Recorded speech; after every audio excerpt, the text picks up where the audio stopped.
Hi, everyone. I have a missing link member with me today. Her name is Amy, and I asked Amy if she would come and talk to me about her journey with MS.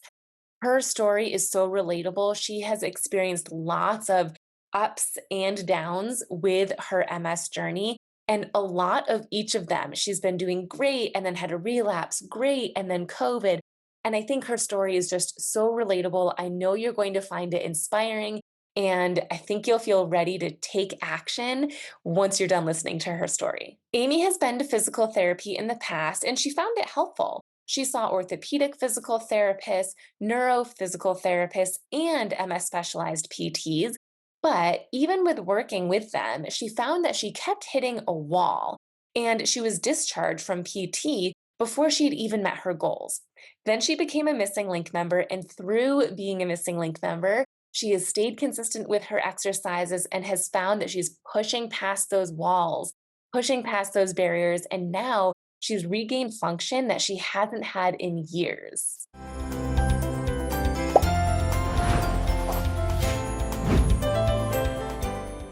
Amy, thank you so much for being here with us today. Thanks so much for having me. I'm really excited. Of course, I'm so excited for you to share your journey and what you've been going through overall because it's so relatable. And I love how persistent and resilient you've been with doing what you can when you can, and it's clearly paying off. So I think sharing your story will help inspire a lot of others. So let's first start back in the beginning. Can you share a little bit about when you were diagnosed and how that came on? Sure, it was a long time ago now. I feel old thinking about that, but it was 21 years ago when I was 24 years old. It actually started on the plane when I was flying to a country in East Asia, but all by myself to start a new job. And, I just started noticing my handwriting was off. And over the course of several days, I had severe ataxia in my right side. It wasn't doing what I wanted it to do. I ended up hospitalized for 10 days, all these tests, getting sent back to the US to see an MS specialist. And he said, "Well, I think you have probable MS," which was like an official category at that time. And then 6 years to the day later, from my first MS attack, I had my second attack where I woke up one morning and my whole left side was like numb and tingling. Had an MRI, and that's when it became an official diagnosis. And I started disease modifying therapies. Gotcha. That I can't imagine how scary that must have felt, especially to be on a plane traveling to a different country. That's just like Mhm. next level. Yeah, yeah, surrounded by strangers, hospitalized in a different country where I only spoke a tiny bit of the language. It was great for cultural immersion. Thankfully, I had kind people around me who helped out, but yeah, it was a pretty intense way to start my MS journey.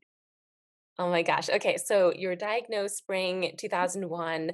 How long did those symptoms last before you felt like you recovered, and did you recover? Yeah, well, for the most part, they cleared up within about a month. And I didn't even have steroids or anything at the time because they hadn't diagnosed me yet. They weren't sure what was going on. I did have a month later, I had some spasms on my right side for a little while. But for the most part, I felt like I had gotten back to normal after a month. No mobility aids anymore, no physical therapy. The only thing is, for years after that, my neuro exams always noted 70% strength on my right side. So that was kind of like the carryover, but it wasn't really noticeable. And you had shared with me previously that once you essentially recovered for the most part from that, you really were okay. You didn't have too many symptoms or any symptoms for 20 years. Is that right?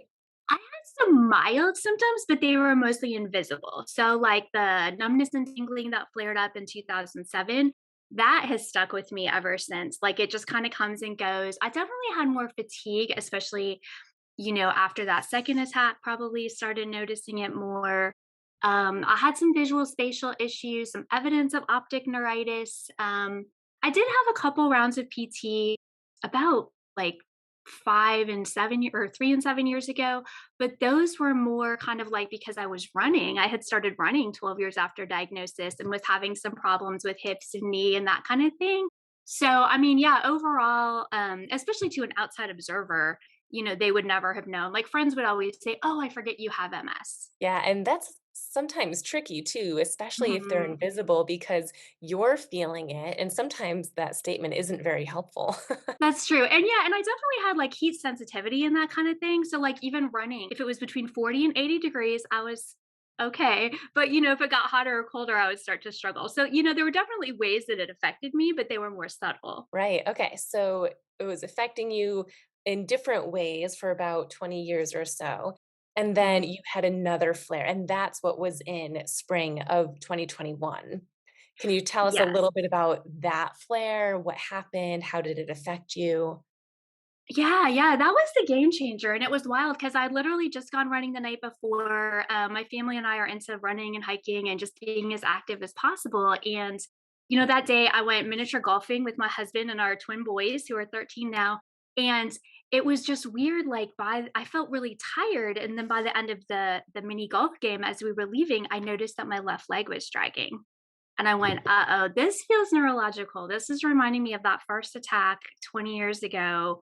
This doesn't feel like I just pulled something. And so I ended up going to an MS specialist, and, getting MRIs. I had a new lesion on my cervical spine. And then that was just a game changer. I mean, within a month, I had a cane, a rollator, a wheelchair. I had like home health OT and PT. I just ended up being so much more affected by that attack. And I've been kind of like working hard to recover from it ever since. Yeah, and one thing that I love is that you mentioned you had used multiple mobility aids because Mhm. sometimes people don't wanna do that. They feel like, okay, they just can use one and they wanna use the least Mm. assistance, and I Mhm. think that it should be more normalized to use multiple because you might have some days where using a rollator is what you need to use, whereas other days, a wheelchair, and other days, a cane, and that's normal to have that fluctuation. Yeah, and I didn't realize that at first. So, yeah, I'm glad that you highlighted that to help kinda normalize it's okay to have a range, because I know it confuses people who might see me one day and I'm walking unassisted, and another day I'm in a wheelchair, and then I have a cane, and, they're just like, "How disabled are you?" Right, and I also like you said within your first 20 years, so from 2001 to before the flare in 2021, you'd mentioned that you did go to PT, but it sounds like Mhm. that was more orthopedic, whereas in Mhm. 2021, you went to an MS specialized PT. For people who haven't been to an MS specialized PT, or maybe even an orthopedic, can you explain for you how that difference was just between the specialty versus orthopedic?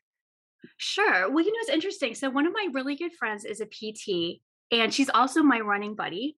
And when I had this attack, she first recommended that I get home health therapies, which I did, which were helpful. And then she's the one who suggested, like, we have ortho PT 3 minutes from my house. And what she said was, you want a neuro PT because an ortho PT will tend to push you too hard. And, and it's hard to fully compare because I never saw a regular ortho PT after having this level of disability. But it did seem like, just seeing like neuro and MS specialized PTs that um, I don't. It's different. I think there's more a focus on functional exercise and just a much better understanding of MS and not being through a cookie cutter system. And in my experience too, also the neuro and MS specialized PT I saw, they would be hands on with me the entire session, whereas the ortho PT, it was almost more like this mill where I was, working with PTAs or PT techs, and they're just sending me through all these exercises. Whereas the neuro PTs were like with me themselves the entire time, answering my many questions and, yeah, just sharing all their expertise with me. So it was a completely different experience. Awesome. Yeah, that's so important because as we all know with MS, not only is every person different, but even the same person each day can be different, Yes. which will Yes. bring different exercises, different questions. So that's really important. Yes, absolutely. Because, yeah, I could be completely different from day to day. And I really appreciated people who understood that. Yeah, awesome. Okay, so you had the flare, you were doing MS specialized PT, home PT, lots of different Mhm. types of exercises. And did you notice any improvements from that? I did to a degree, but it was tough because I kept having setbacks. And I also kept feeling like I was getting conflicting advice, especially with home health PT. Now that I noticed a big difference between that and starting the MS specialist because they weren't used to working with someone like me. But I had a setback after I got the COVID vaccine in June of 2021. Unfortunately, I don't know for sure if that's what caused it. And then I started making some progress, but it was very up and down. And then in September of 2021, I got COVID and it like wiped out all my progress. And so then I was almost like starting from scratch all over again, in terms of working through to achieve those same goals. And so I was seeing some progress overall, but there was some sense in which it seemed just kind of elusive, like it just seemed like kept fluctuating within this range, but it seemed like the bottom of the range and the top of the range wouldn't really change. But where I trended within that range would kind of go up and down. And I remember right before I got COVID, actually, my MS specialist PT told me he was getting ready to discharge me. And he said, your biggest problem is not it's not maximal strength, it's your fatigability, your endurance. And so he said that's making it really hard to make progress with you. And so I might just taper off and then you can work on your own. And if you're able to make some more progress, you can come back. But he's like, I'm not sure how much more progress you'll be able to make, which was really discouraging. And then my other MS, neuro PT after COVID ended up saying the same thing in March. And so I got discharged at that point. That's gotta be super discouraging feeling like, "But I can do more, and my goals are bigger than what I'm doing now," Yeah. but then having these people say, like, "Well, I can't do anything to help you," essentially. Absolutely. And you know what, again, it's like you can keep trying on your own. Here's a big Right. home program, reach back out. And I would even ask them, like, if I am able to get more advanced, can I come back and you can work with me? And they agreed to that. I mean, they were great. They were really caring. But yeah, it was just hard to hear, like, we don't think Yeah. we can do anything else for you. So, where were you at physically when you were discharged from physical therapy? Oh, I know one thing that you and I have talked about is running. You love running. Were Yeah. you able to Yeah. run? Were you using a mobility aid? What did that look like? So I was still having a lot of fluctuations, but I was starting to see some progress kind of from December to March, even as I was starting to recover from COVID. And so there were occasionally days when I needed a wheelchair or I needed a wheelchair for like more of an outing when I was going to be on my feet more. If I was on my feet for more than like 20 minutes, then I was going to need a wheelchair. But, a lot of days I could walk unassisted for maybe 20 minutes or so. Some days I would need a cane. I was getting some progress overall with being able to walk, a mile or a bit more on my good days, sometimes unassisted. And I was really struggling with being able to like lift, carry, push, or pull much of anything. So that was really affecting kind of just my functioning, like, I mean, I can't go grocery shopping, that kind of thing. Yeah, so much of what we do throughout the day is lifting, carrying, pushing, moving. So, Hmm. yeah, so some improvements still held back a little. Okay. So that's kind of where they discharged you. They had said, okay, there's not much more we can do unless you get better on your Hmm. own, essentially. Hmm. So, was it at that point that you joined the missing link, or where did you find the missing link? How did you decide that that would be something that you wanted to try? Well, my MS specialist had actually referred me to an intensive outpatient program, Kennedy Krieger in Baltimore. So I spent some time looking into that because I thought, well, maybe that's what can help me. Turned out my insurance didn't cover it. And I'd heard different people mention the missing link on like Facebook groups and that kind of thing for MS patients. And I tried the 5-day strength challenge and Yep. I think Game Changers for MS. And I started watching more of your videos. And, my husband was sitting next to me and we kept going, I've never heard this before. How am I learning so many things that I've never heard before, even after all this PT and having had MS for 20 years? And yeah, so that just really intrigued me and excited me and got me to want to, bite the bullet and try the Missing Link membership. Awesome. I mean, I personally love hearing that because I feel like there's always so many things that you can do at home with MS to help with your strength and function, just day to day activities. And it's just not talked about as often. So I love that you started with my free 5-day MS Mhm. strength challenge, the game changers, and was able to learn a lot from those things. So that's really great Mhm. feedback. So you started the missing link. And what was your experience with it? How did it go? What were you focusing on? All that good stuff. Well, yeah. So, I was starting to see some more progress working on my own because I had been working really hard to fix my gait, my narrow base of support. And so that's something I did on my own leading into the missing link. And I was starting to notice some positive changes with that, being able to walk farther, which was exciting. And so when I started, I did the strengthen and stretch 1 month program and then the walking and balance 1 month program. And I loved having those and just having that structure and having the exercise classes to follow along with. And I loved having just such a huge library of videos for specific tasks, that I was working on. And so I really wanted to work on, improving my walking and see if I could improve being able to lift, carry, push, pull, and so I definitely took advantage of like the group orientation and the check-in calls and the Facebook group and all those things to ask questions about, okay, if I'm out and about with a cane or rollator, how do I handle heavy doors, and just different things that I had questions about. How do I improve being able to lift and carry things, get things off of lower shelves? And I loved just how you had such, specific functional exercises and your idea of do the hard thing as an exercise, like, that was a game changer for me. Learning how to do that made such a big difference. Yeah, and I'm glad you pointed out those check-in calls too, because that's really where you can get your specific situation answered. And the cool thing is, as you know, because you're in the missing link, I Yeah. can give you my perspective, but other missing link members can also say, hey, this is how I open a heavy door when I'm Mhm. holding a cane. So I think that's just so, so valuable. So basically, you dove right in, you followed the calendars that told you what exercises to do, and you looked up some other things in the missing link of how to work on a specific task. So, what were your results like? And I don't like using that word results. Mhm. So, for lack of a better word, how were you doing within your first 6 weeks of the missing link? Well, one of the big things I was really excited about is I noticed I became a lot better at being able to get things off of lower shelves or off of the floor. Just from a functional standpoint, getting around my house, trying to make dinner, trying to get pots and pans out, whatever. I noticed such a difference with that.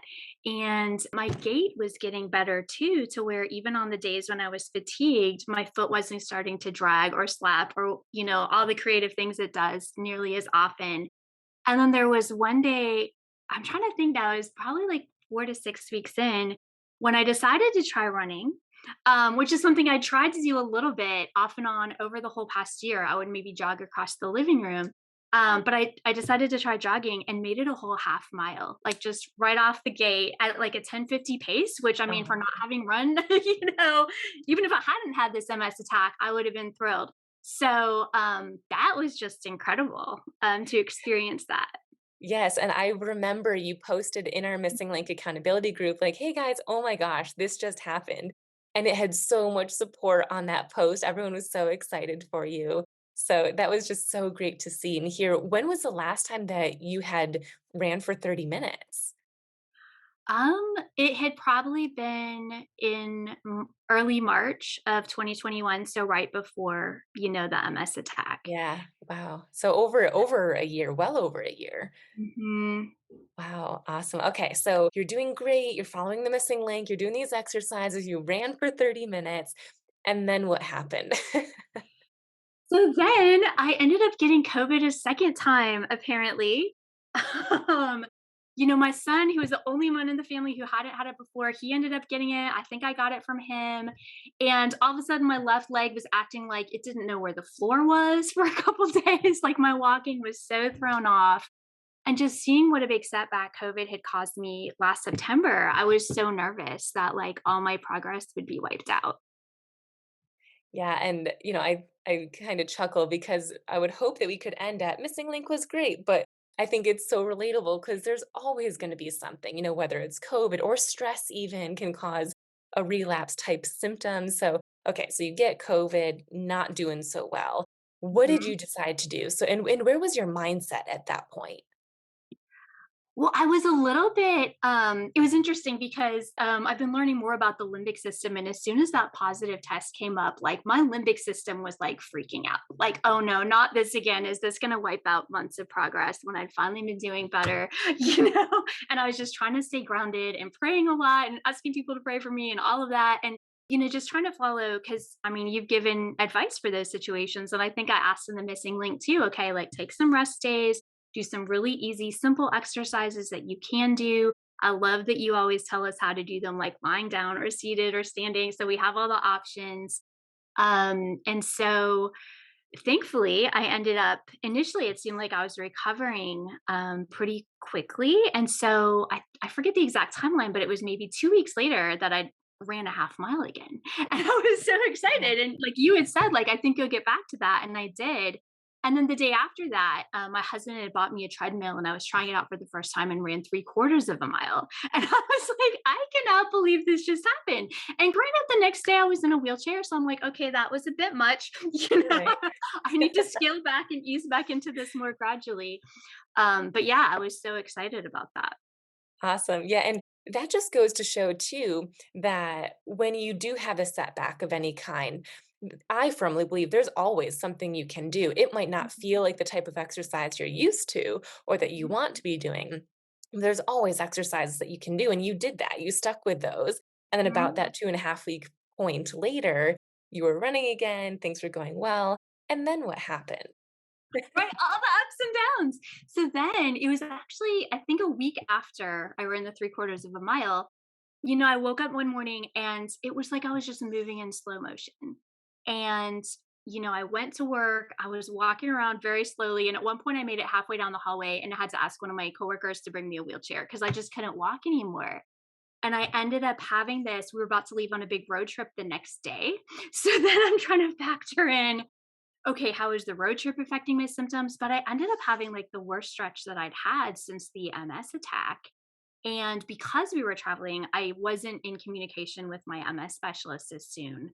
But when I got back and told them what had happened, and I said, I ended up needing a wheelchair again for over a week. And, I was still trying to follow missing link exercises as much as I could in like really baby ways, but like just seeing how, these things I could do 30 reps of a week ago, now I can only do one or two.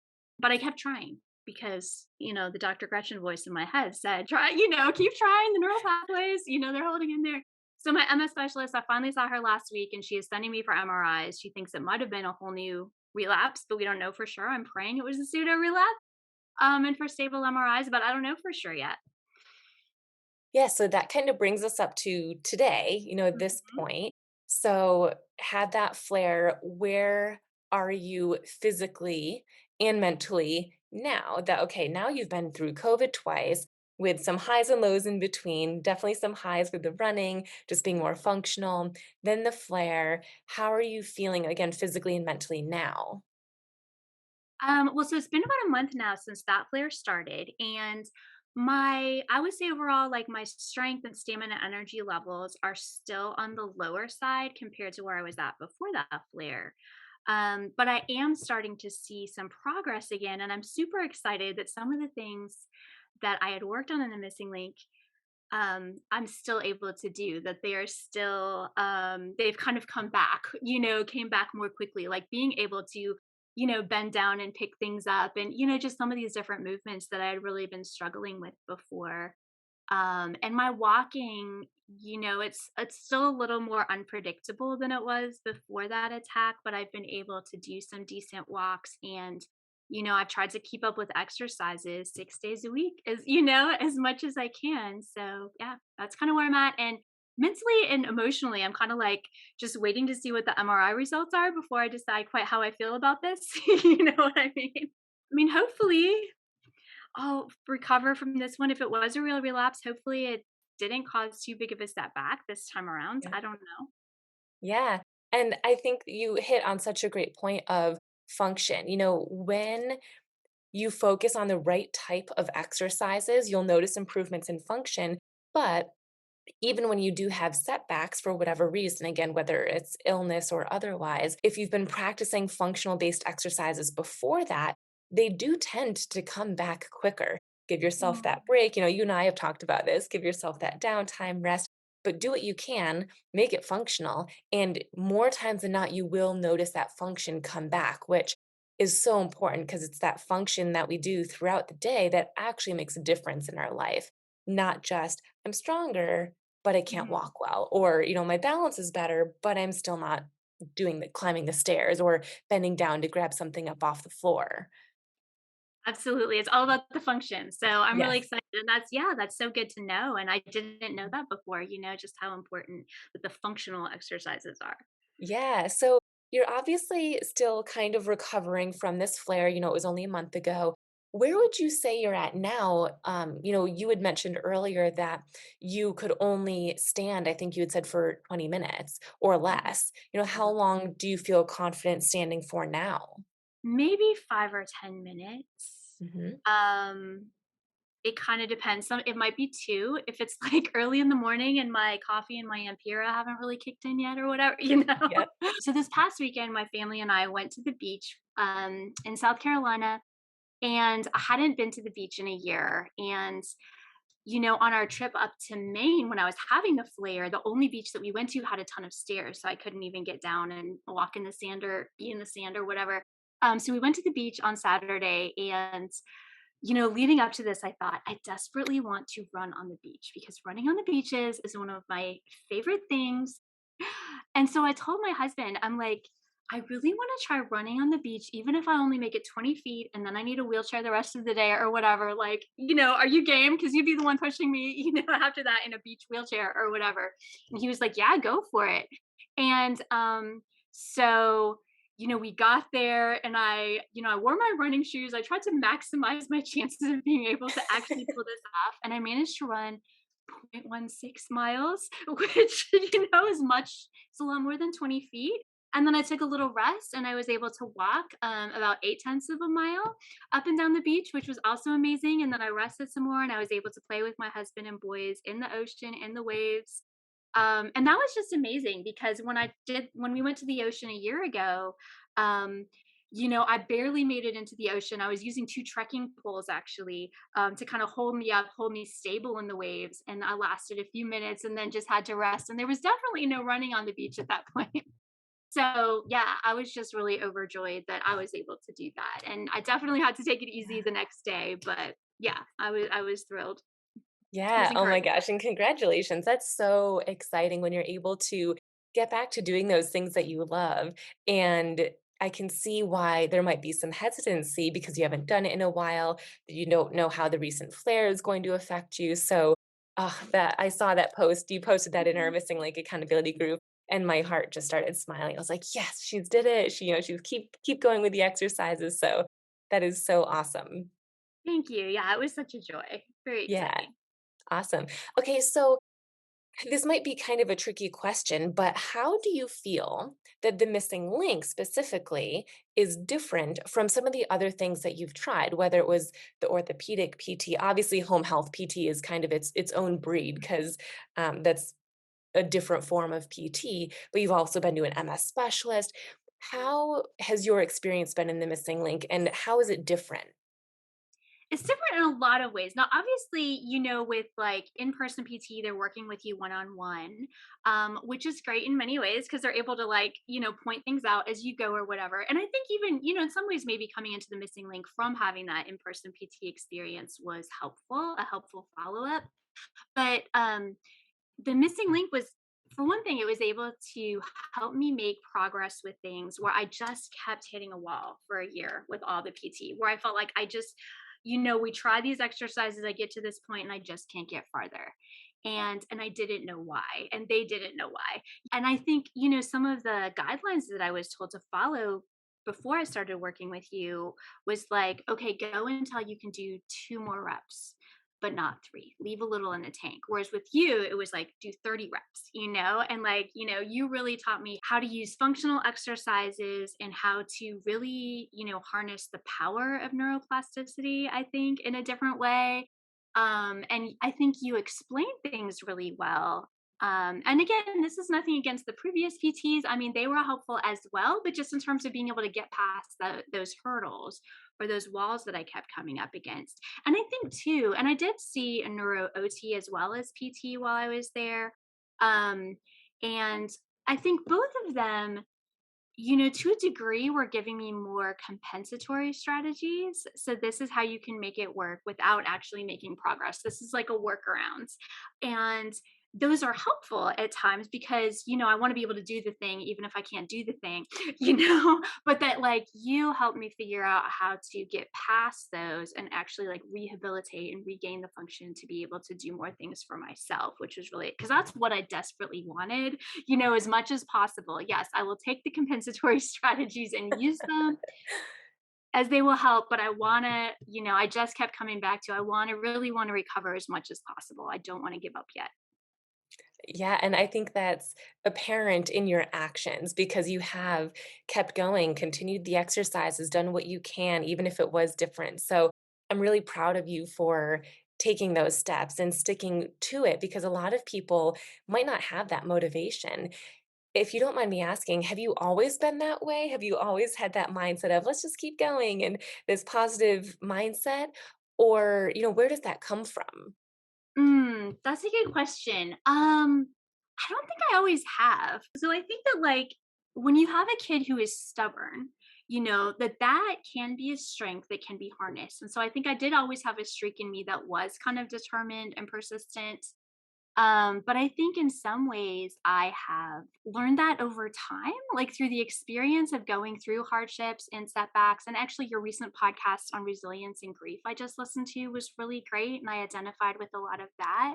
And I think, some of the big game changers for me are, my faith and prayer, is a big thing for me and feeling like God is giving me the strength and people are praying for me and also having supportive, encouraging friends and family and I think also to me, something I've learned about recently that's really important is learning how to really grieve the losses, to work through, like, hold space for whatever feelings come up along the way rather than just trying to push them aside. Like, I find for me, that actually gives me a lot more strength and resilience, like giving myself the compassion and tenderness or empathy that I would give a friend, and, gratefully receiving empathy from others when I'm having a hard day. And I think that actually helps give me the strength to power through the hard days rather than feeling like I just have to like stuff those feelings and move on, if that makes Right. sense. Oh, absolutely. Yeah, I think that's something that takes a lot of practice too, because so often we are our own worst critic and we talk negatively to ourselves in a way we wouldn't talk negatively to a friend or family member. So that's good to hear. And that does ring a bell. I think we hear that often of give yourself that grace and empathy. So it's so nice to hear that for you, when you're actually practicing it, it's able to keep you motivated even during those hard times. Yes, yes, absolutely. And like, yeah, give yourself time to, grieve and feel sad or whatever when there's a loss or a tough day. And then, yeah, when you have that empathy, it's amazing how it does help like build that resilience and that strength and perseverance to get back up and try again. Yeah, and one final question I have for you, because I feel like some listeners might feel like, well, that's great. Amy can do it, but I can't do that. She's running. I haven't ran in years. Can you give us an idea, within the last year or so, whether it was during COVID or the flare, when you were doing your exercises, were you having a lot of movement? How many reps were you able to do? Like at your lowest point, what did it look and feel like for you when you were exercising? Oh, that's a good question. Not good. I mean, there was a lot of things I've done that I didn't do until a year after the relapse that I thought I would never be able to do again. And, so there were definitely times like with the seated marching, and even recently again, there's still times when I go to lift that left leg and it doesn't budge. And so you Yeah. wouldn't think that that person could also run half a mile, but yet, and and the running, like, it's occasional, it's not like it's every day. But yeah, I mean, I had, many days where, I was walking, like really limping, or my left leg was really dragging, my stamina was very limited, just walking around the house a little bit. And if I tried to go on uneven ground or walk up my driveway, which is a slight incline, or walk up the 3 stairs into my office, that I would just completely wear me out and I would feel like I couldn't do anything. So, I mean, I've definitely been in some very challenging places in the last, year and almost a half since this MS attack, in terms of, just thinking, oh, I wouldn't be able to, walk a mile. I wouldn't be able to go grocery shopping ever again. I certainly wouldn't be able to run or hike again. Right. I appreciate you sharing that because I want our listeners to understand that when you were exercising, as you said, there were some days where your leg just didn't lift at all, or Mhm. your ankle, the ankle dorsiflexion, maybe it didn't lift at Yeah. all, or just those 3 steps, as you mentioned, just really wiped you out for the whole day. I think that's an important picture to paint because otherwise it kinda can sound like, "Oh, but she was still exercising and go, go, go, Mhm. and she came through it," and it's just so important to know it wasn't that way. It wasn't easy. You did have days where you couldn't do much or there was no movement, and you still stuck with it, and now you're at this end of your journey now, and who knows what's to come, hopefully no more COVID for you. Yeah. Yes, But hopefully. we'll yeah. Well, thank you so much for sharing your journey, your story, and just kind of giving us all of that information. There's no better person to hear from and listen to than someone who's actually going through it. And your persistence and resilience, at least to me, and I know a lot of our listeners, is so inspiring. And I think will help a lot of people keep going. So thank you so much. Thank you so much. I really appreciate everything you've helped me with, and it's really an honor. It has been such an honor having Amy in the Missing Link program, getting to know her better and hearing her story, knowing that the Missing Link has played a big role in helping her improve her function and reach her goals. If you're interested in the missing if you're interested in the Missing Link, check out the comment section below. I will put a few links there. One link is where you can sign up for a Zoom call with me, where I will show you the program and we can chat back and forth to see if it would be a good fit for you. And the second video is a behind the scenes video into the Missing Link. So you get a full sneak peek of what it looks like and what it would be like to be a member. I'll also put a link to my website in case you want to check out all the other things I have going on. Thanks so much for listening. Have a great day.